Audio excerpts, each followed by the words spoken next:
ان کے خلاف کہیں نہ کہیں میدان میں لا کھڑا کرتی تھی، ہے نا۔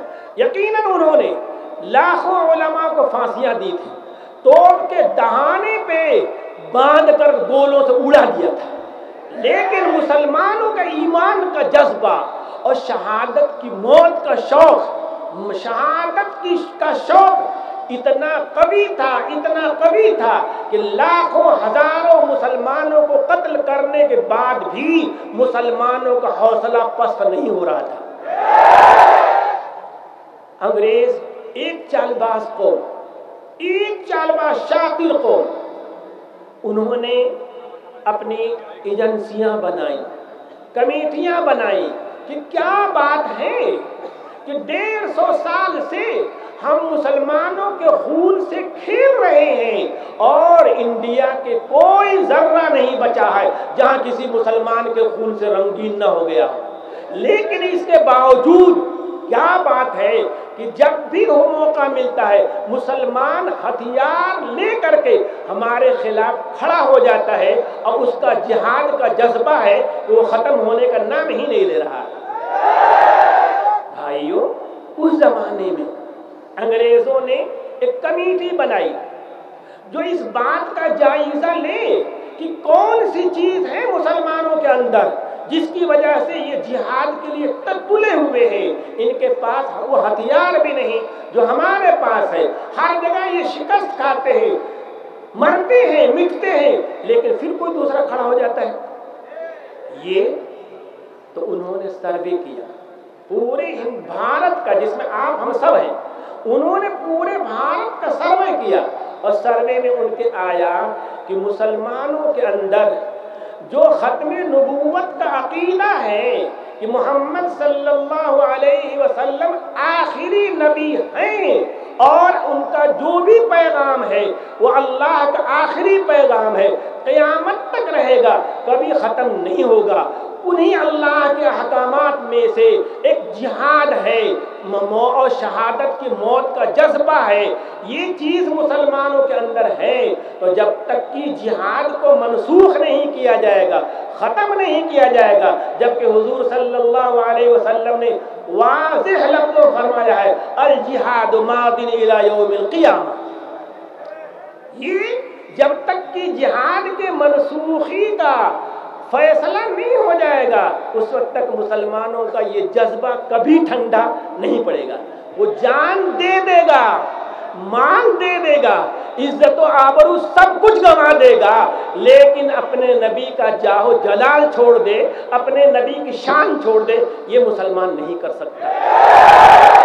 بھائیو، سروے میں جب یہ آ گیا تب ان کو ایک ایسے مسلمان کی تلاش ہو گئی جو اعلان کر سکے کہ جہاد کا حکم ختم ہو گیا، اب کافروں سے لڑنا حرام ہو گیا، جائز نہیں رہ گیا، کوئی ایسا آدمی ان کو تلاش ہوئی، اور ظاہر ہے کہ عام آدمی کوئی کھڑا ہوتا تو کون مانتا، تو اس لیے ان کو ایک ایسے مسلمان کی تلاش تھی جو انتہا درجے کا مسلمانوں میں مقبول بھی ہو، مسلمان ان کی بات مانتے ہو اور اس کے کہنے پہ وہ دان و دل سے ہر بات ہر حکم ماننے کے لیے تیار ہو، تو ظاہر ہے کہاں سے ایسا آدمی ملتا۔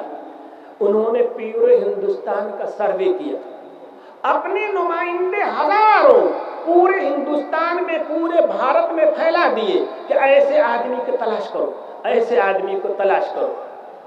اس آدمی میں کئی باتیں ہونی چاہیے، ایک نام ہی کا ہو مسلمان لیکن مسلمان ہو، ایک دوسرے وہ مسلمانوں کے ایک بڑے طبقے کے اندر مقبول ہو، وہ مسلمان اس کی بات مانتے ہو، تو ظاہر ہے اس کے لیے کیا آدمی چاہیے، بہت بڑا بزرگ ولی چاہیے، بہت بڑا بزرگ ولی چاہیے، شیخ چاہیے جس کے پیچھے لاکھوں لوگ ہیں اور ایسے اندھے مرید ہوں کہ پیر صاحب دن کو رات کہہ دے رات کو دن کہہ دے تب بھی مان دے، ایسا آدمی کا تلاش ہوئی، شروع رہی تلاش، ہوتے ہوتے ایک ملا آدمی، پاگل سا آدمی، اور ان کو چاہیے تھا، ان کے چاہیے تھا کہ ظاہر کے اعتبار سے وہ شیخ الاسلام ہو، مناظر اسلام ہو، دین کا داعی ہو، لیکن اندر سے انتہائی ڈھیٹ ہو، جھوٹا ہو، بے شرم ہو، بے حیا ہو۔ ایسے آدمی کی تلاش ہوئی۔ آپ کے بنگلہ دیش میں بھی، ڈھاکے میں، فلاں ہر جگہ تلاش شروع ہوئی۔ انہیں ایک آدمی مل گیا پنجاب میں، قادیان میں۔ کہاں ملا؟ پنجاب کے ایک دیہات میں ملا آدمی جس کے آباء و اجداد مغل حکومت کی نوازشوں کی وجہ سے ربوسہ میں رہ چکے تھے، زمینداروں میں رہ چکے تھے، لیکن دھیرے دھیرے ان کی زمینیں ختم ہو چکی تھیں۔ ایسا گھرانہ جو پہلے سے حکمراں رہا، اب بھی اس کے دل میں حکومت کی ہوس باقی ہو، ایسا آدمی چاہیے تھا۔ انہیں ملا ایک آدمی جس کا نام مرزا غلام احمد تھا، جس کے باپ کا نام غلام مرتضیٰ تھا۔ ملا جو 1838 میں پیدا ہوا تھا۔ اس میں 1838-39 میں پیدا ہوا تھا۔ 3-4 استادوں سے پڑھا ہوا تھا، لیکن گھامڑ اتنا تھا، بیوقوف اتنا تھا کہ اس نے منصفی کی امتحان دیا اور سارے نمبرات کھو کر کے بالکل فیل ہو گیا۔ اب یہ مل گیا ایسا آدمی۔ پہلے انہوں نے اس کو پروان چڑھایا، انگریزوں نے پروان چڑھایا۔ مرزا اپنی 40-42 سال تک ایک نارمل مسلمان بنا رہا، ایک ادنا درجے کے مسلمان کی طرح رہا، بگڑا رئیس رہا۔ پھر 1880 کے بعد دھیرے دھیرے اس کو میدان میں اتارا ان لوگوں نے، اس پالے ہوئے کتے کو میدان میں اتارا۔ اس لیے کیسے اتارا؟ غور کرو، سازشیں کتنی ہوتی ہیں، کتنی گہری ہوتی ہیں۔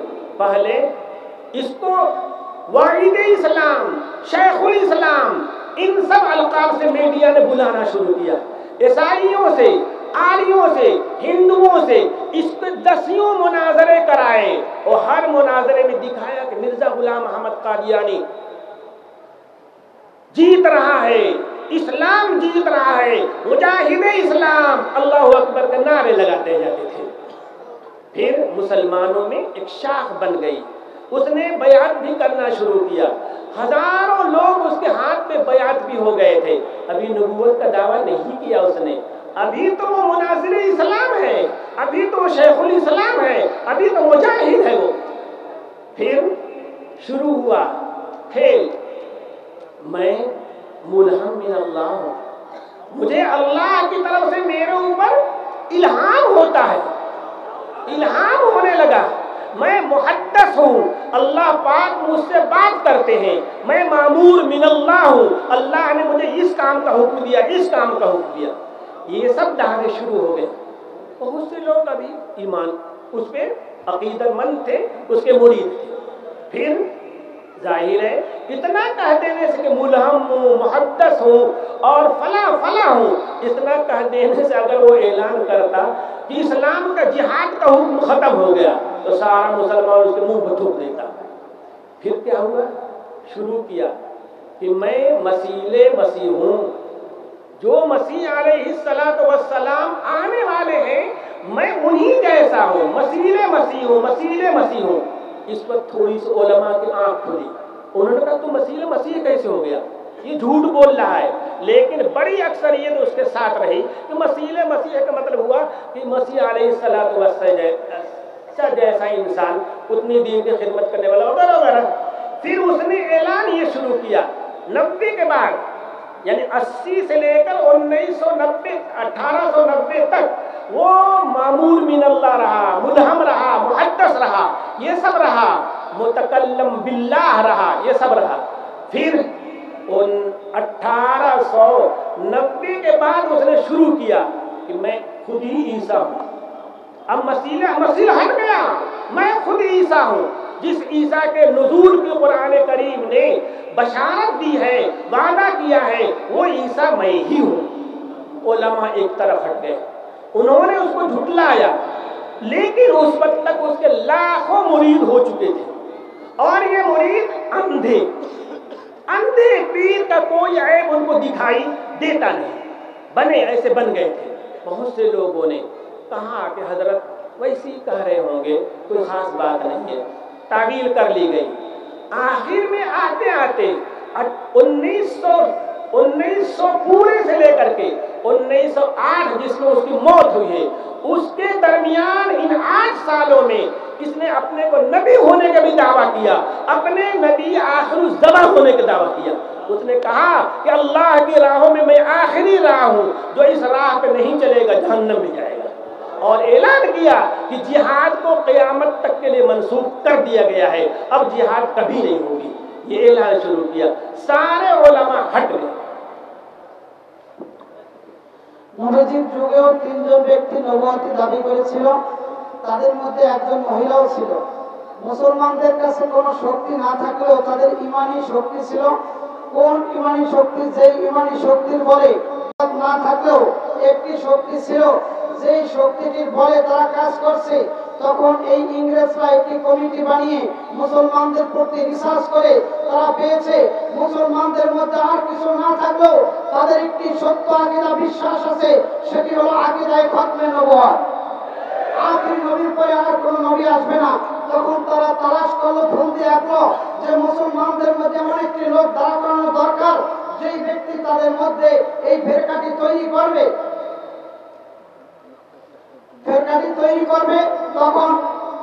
তখন তারা একজন ব্যক্তিকে পাইল যে সাধারণ যে কোনো লোক দাঁড়া করাইলে তো তাকে সকলে মানবে না। এজন্য তারা এমন একটি ব্যক্তিকে প্রথম শায়েখ হিসাবে মানুষের সামনে প্রকাশ করে, তাকে যেভাবে প্রকাশ করা দরকার সেভাবে করে, তারপর তার মাধ্যমে এই কাজ যখন শুরু করে, তখন সর্বপ্রথম সে 1819 সালে এই কাজ শুরু করে। প্রথম সে মাসি দাবি করে, তারপর ঈসা দাবি করে, তারপর আখির নবী দাবি করে। তার মাধ্যমে এই ফিতনা শুরু হয়। কিন্তু 1300 বছর পর্যন্ত এই জমিনের মধ্যে এই ফিতনা ছিল না। আল্লাহ পাক রব্বুল আলামিন সময়ের সংকীর্ণতার কারণে সম্পূর্ণ বলা গেল না। আল্লাহ পাক রব্বুল আলামিন আমাদেরকে কবুল করুক, আমিন।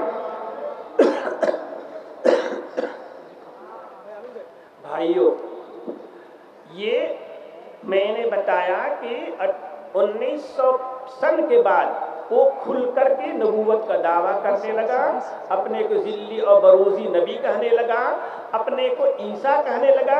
عجیب پاگل قسم کا آدمی ہے یہ، انتہائی ڈھیٹ، بے شرم۔ اس سے کہا کہ آپ عیسیٰ کیسے ہو جاؤ گے؟ عیسیٰ تو بیت المقدس کے اتریں گے منارے سے، اور 2 چادریں ہوں گی، ایک چادر اوپر ہوگی پیلی سی، ایک چادر لنگی کی طرح باندھے ہوں گے۔ آپ تو قادیان میں اپنے ماں کے پیٹ سے نکلے ہو، منارے سے تو اترے ہو نہیں۔ تو کہتا ہے کہ نہیں، دیکھو کتنا ڈھیٹا کہ نہیں، میں ہی مسیح ہوں، اور میرے 2 بیماریاں ہیں۔ سنو، میری 2 بیماری ہیں۔ ایک اوپر مالی خولیا کا بیمار تھا، ہسٹیریا ہوتا اسے، اسی نے کہا کہ وہ بیماری میرے جسم کے اندر ہے، وہ عیسیٰ کے اوپر ہی چادر ہے۔ اور میں سلسل بول کا مریض ہوں، مجھے دن میں 100 بار پیشاب آتا ہے، تو میں نیچے کے مریض ہوں، وہ نیچے والا مرض میری نچلی چادر ہے۔ تو پاگل پن جو عقل میں تھا وہ کہا کہ وہ اوپری چادر ہے، اور اندر کی جو بیماری تھی نچلے حصے میں، اسے کہا کہ وہ نچلی چادر ہے۔ اس طرح کا ڈھیٹ آدمی، اس سے کہا گیا